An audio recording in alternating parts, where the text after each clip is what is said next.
그러나 하나님은 사랑이 많으신 분입니다. 사랑이 많으시고 오래 참으신 분입니다. 그래서 우리가 하는 일이 하나님 앞에 봤을 때 정말 못마땅한 일, 그리고 정말 하나님 보실 때 정말 괘씸한 배은망덕한 은혜를 망각하는 이런 일들을 했음에도 불구하고 하나님은 그래도 참으십니다. 돌아오기를 참으십니다. 회개하기를 참으십니다. 진정한 하나님의 자녀로서 거듭나기를 참고 기다리고 계십니다. 그런 하나님의 은혜를 입었기에 우리는 하나님의 사랑을 경험한 우리들은 역시 하나님의 자녀답게 어떻게 되겠습니까? 오래 참는 것이 우리의 미덕이 되어야 하는 것이죠. 오래 참음은 구원받은 성도들이 마땅히 추구해야 될 성질입니다. 이것은 주님의 명령입니다. 근데 여러분, 오늘날 우리가 살아가고 있는 세상은 무한 경쟁의 구도 속에 있습니다. 빨리빨리.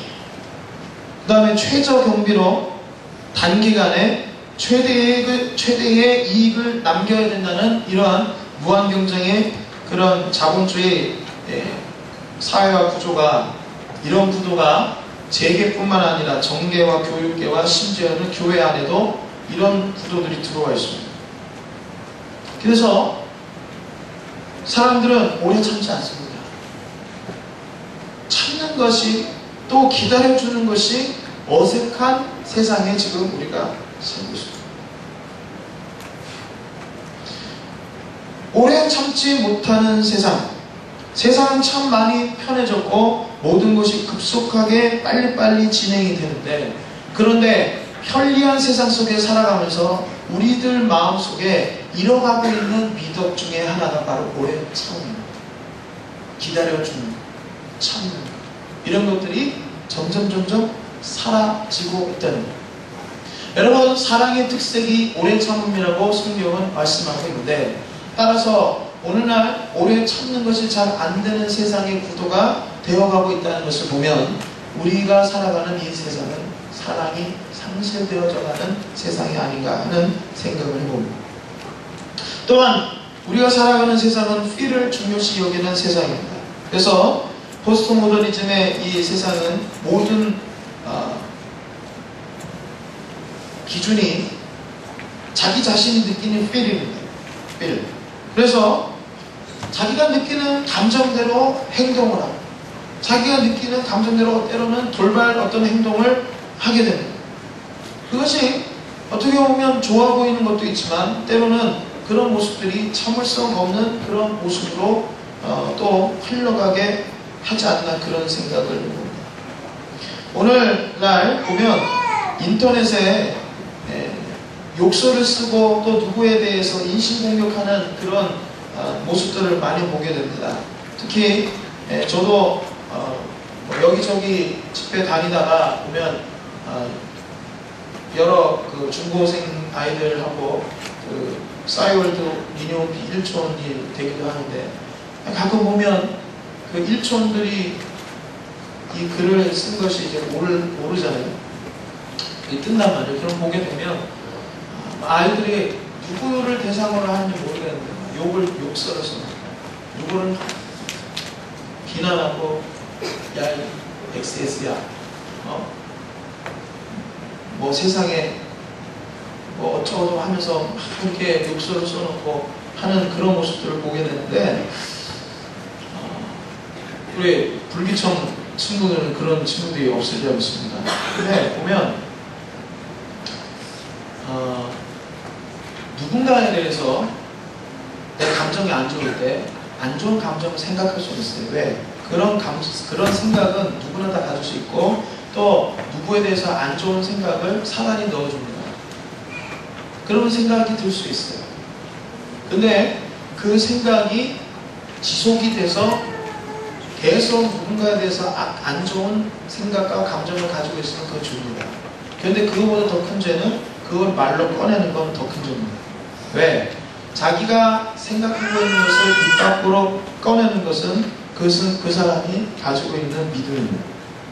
그 사람에 대해서 친구 A라는 친구에 대해서 미워하는 생각을 가지고 있는데 그것이 입 밖으로 나오면은 그 사람은 A라는 친구를 미워하는 믿음을 갖고 있는 거예요. 표현적으로 그렇지만. 근데 그러니까 입 밖으로 아무개에 대해서 욕설을 하고 나쁘게 이야기하고 하는 거 하나님이 굉장히 싫어하시는 죄 중에 하나죠. 그런데 거기서 더 나아서 더 큰 죄가 뭐냐? 그것을 글로 쓰는 겁니다. 글로 쓰는 건 더 나쁜 겁니다. 글로 쓰는 거. 말로 하는 거는 흩어지기나 하죠. 그런데 글로 쓰는 거는 이거는 길이 남습니다. 여러분 보십시오. 오늘날 세상에서 많은 사람들이 연예인이나 이런 사람들이 극단적인 행동을 하게 되는 경우가 많은데 그 사람들이 대부분 어떤 모습 때문에 충격을 받고 극단적인 행동을 보고 있는 글을 보고 네티즌들이 자기에게 악플 단 걸 보고 그것 때문에 우울증에 시달리다가 결국 결정적인 순간에 비극을 초래한다. 그러니까 누군가가 쓴 그 글 한마디가 상대방을 죽일 수도 있고 살릴 수도 있는 거예요. 근데 요즘 아이들 보면 누구나 볼 수 있는 공개적인 홈피나 이런 데에도 누구에 대해서 아무에 대해서 직접 대고 욕설을 써놓고 그리고 뭐 하여간 그런 모습들을 이제 보게 되는데 저는 그런 거 보면서 굉장히 이게 좀 무섭더라고요. 세상에 무서워.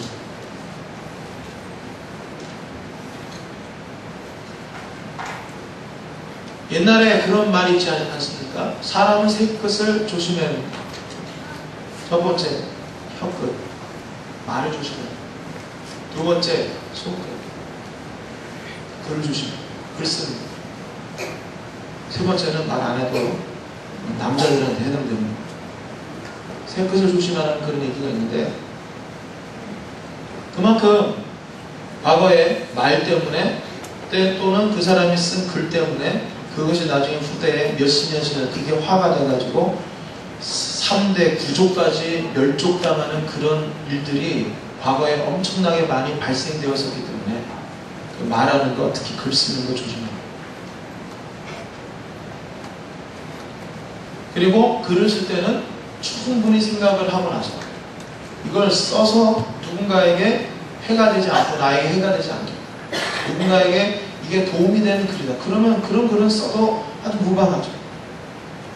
그러나 이걸 보고 누군가 평생 씻을 수도 없는 상처가 될 만한 것을 흔적으로 글로 남긴다. 무서운 겁니다. 저는 그런 걸 보면서 요즘 아이들이 생각하지 않는 자기가 느끼는 대로 감정대로 어떤 기다림 없이 그냥 돌발적으로 자기 일어나는 대로 그냥 쓰고 말하고 행동하고 이게 아이들의 책임이냐? 아니. 이런 세상을 만든 어른들의 책임도 없다. 그런 걸 보면서 이 시대의 어른의 한 사람으로서 책임을 통감하고 하나님 앞에 엎드릴 수밖에 없는 그런 날을 발견합니다.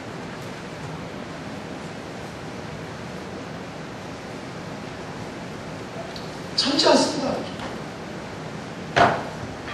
조금도 참지 않고 자기가 하고 싶은 말을 하고 자기 느낌대로 누가 상처를 받든 상처를 받지 말든 상관없이 막 글을 쓰고 돌발적인 행동을 하고 이것이 왜 그런가? 저는 이것이 바로 우리 시대의 무한 경쟁의 구도 속으로 가는 이런 구조적으로 나타나는 이런 구조악에 근거한 이런 현상들이 아닌가 그런 생각을 해보는데 어쨌든 분명한 것은 이 시대가 사람을 잃어가고 있는 것은 확실합니다. 이런 세상 속에서 이런 시대 속에서 크리스찬으로서 하나님의 사랑의 본성을 우리 안에 회복시키면서 살아간다는 것이 얼마나 어렵다는 것도 저는 충분히 합니다. 그러나 세상 사람들이 다 그렇게 산다고 해도 그럼 그것을 쫓아갈 것입니다. 그것이 자기를 파괴시키고 다른 사람을 파괴시키고 우리 모두를 망하게 만드는 것인데 우리가 어떻게 이걸 쫓아가겠습니까? 하나님의 말씀대로 사는 것이 우리를 자유케 하고 우리를 회복시키고 우리를 구원시키고 우리를 아름답게 만든다는 것을 분명히 안답니다. 세상에 아무리 그렇다 할지라도 우리 크리스찬들 또 우리 크리스찬 청소년들은 결코 그런 삶을 살아서는 아니 되겠습니다. 세상의 친구들이 다 그렇게 한다 할지라도 세상 사람들이 다 그렇게 간다 할지라도 우리는 하나님의 말씀대로 고지식하게 여러분 우리 예수 믿는 사람들은 하나님 말씀에 대해서 고지식하게 믿어요. 아멘. 아멘? 아멘.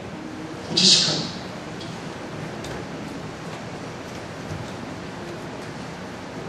오늘 주님께서 이 시간 우리에게 말씀을 주셨어요. 사랑하는 우리 자. 야, 너는 얼마나 오래 참고. 너는 많이 참니? 물어보십니다. 하나님의 사랑 가운데 살아가는 성도의 특징은 오래 참음인데 그 오래 참음이 성경에서는 여러 가지 차원에서 오래 참으라고 말씀을 하고 있습니다. 먼저 에베소서 4장 2절의 말씀 보겠습니다. 한번 찾아보시죠.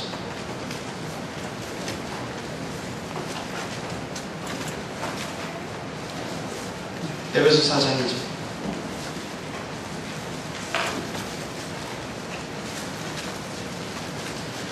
에베소 4장 2절입니다. 시작. 모든 겸손과 온유로 하고 오래 참음으로 사랑 가운데서 서로 용납하고. 아멘. 여기서 서로 사랑 가운데 용납하고 오래 참고 하는 이 말은 누구를 대상으로 하라는 겁니까? 교우들을 대상으로 하는 겁니다. 여러분 우리가 참아야 될 첫 번째 대상은 바로 함께 신앙생활하는 공동체 교우들입니다. 교회는 각양각색의 다른 사람들이 모여서 가족을 이룹니다. 그들 가운데는 내가 좋아하는 사람도 있지만 자기 스타일이 아닌 사람들도 있습니다. 그런데 그들이 나하고 다르다고 해서 내가 면박을 주거나 정죄를 하거나 미워해서는 되겠습니까? 아니 됩니다. 그들과 나는 다른 것이지 틀린 것은 아닙니다. 주님은 성도들이 서로 사랑할 것을 명령하셨습니다. 여러분 우리가 정죄에 대해서 항상 조심해야 되는데 정죄의 해악성, 정죄가 뭔지 여러분 다 아실 겁니다. 그런데 이거 하나는 기억해 두십시오. 정죄의 해악성이 뭐예요? 정죄의 해악성. 그것은 바로 그 사람의 한 단면을 보고 그 사람의 한 단면, 실수하고 잘못하는 한 단면을 보고 그 사람 인생 전체를 평가합니다. 이게 정죄입니다. 이게 정죄의 아주 무서운 겁니다.